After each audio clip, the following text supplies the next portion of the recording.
So this morning, the Michigan University Consumer Sentiment Report came in, and it was well below consensus, particularly the part where they ask about expectations for 6 months from now. That took a huge hit.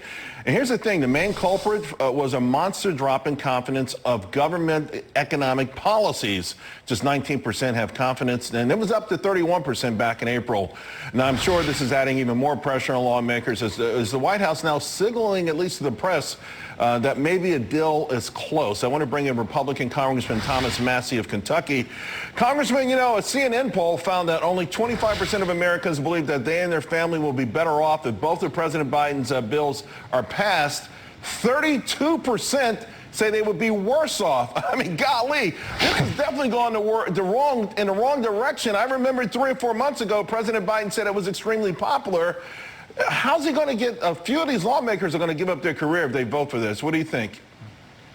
Oh, yeah. Nancy Pelosi is going to make her moderate members walk the plank on this. If you want some good news, Charles, the $3.5 trillion or the $2 trillion number, whatever it is, that's actually over 10 years. So that would be like, if it's a $2 trillion bill, that's a $200 billion increase in spending. Now, the bad news is it's automatic mandatory spending. This is stuff they're going to put on autopilot. So it's going to add like a percent. You know, we spend about 20 to 22% on the government of our GDP. Well, that's going to add a percent to it now and forever. Basically, we're going to creep closer to a socialist country. The people know that their taxes are going to go up when this bill passes, too. You know, and to that point, some of these things, I think the calculus is that once people live with these things after a certain period of time, they just come to expect it. So, you know, this new thing with the earned income tax credits for, you know, for children, which is far different than the name sounds, right? You don't have to work. You don't have to earn it. You don't have to be looking for work, but it would become such a part of what we think we're entitled to, right? An entitlement nation that you'd never be able to get rid of it. Yeah. And, you know, they're going to tax things. Look, they're proposing taxes on fuel as if it's not expensive enough. There's a methane tax that will affect the oil and gas industry. The Democrats promised that it won't affect farms, but there was a vote on an amendment to say the methane tax isn't going to affect farmers. And all the Democrats voted against the amendment to clarify that for us. So these taxes are coming. The Americans know it. By the way, Charles, when we raised the debt limit last week, they used a bill called the Promoting Physical Activity for Americans Act. That's the title of the debt limit increase. Yeah.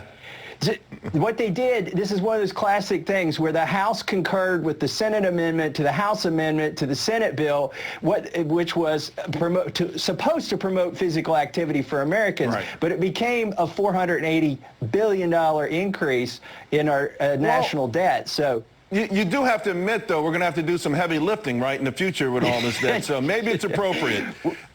We're on a treadmill. We're on a treadmill, not going anywhere fast. I feel like we're falling off the treadmill. You brought up inflation, right? President Biden really flailing away right now. And, you know, he's threatening businesses. This is what really amazes me. I mean, we've got, you know, higher taxes, onerous regulations on the way. All of that money that was poured into this economy, all of that really has added to the supply chain, the inflation situation. And here we are with the President of the United States wagging his finger once again and threatening American business people.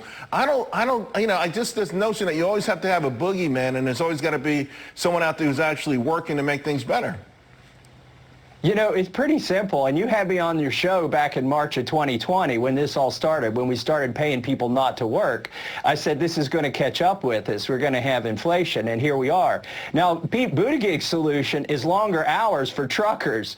Like, take the people who are working and make them work longer. I don't think that's going to work. And, yeah, it'd be great to have some solid infrastructure, you know, like you were talking about, Eisenhower-type infrastructure, but who's going to build it? We're paying people in some states not to work and forcing them to stay home if they won't take the vaccine. Yeah, it would be great to really invest in teaching tradesmanship, craftsmanship, construction workers. You know, and by the way, this is not new, right? We've had a dearth of truck drivers for a decade. We need 60,000 welders for the last 5 years. It's amazing to me, to your point, we have these grandiose things that they want to do, and we're not doing it the smart way, except throwing money at it. Congressman Massie, always appreciate it. It's been far too long.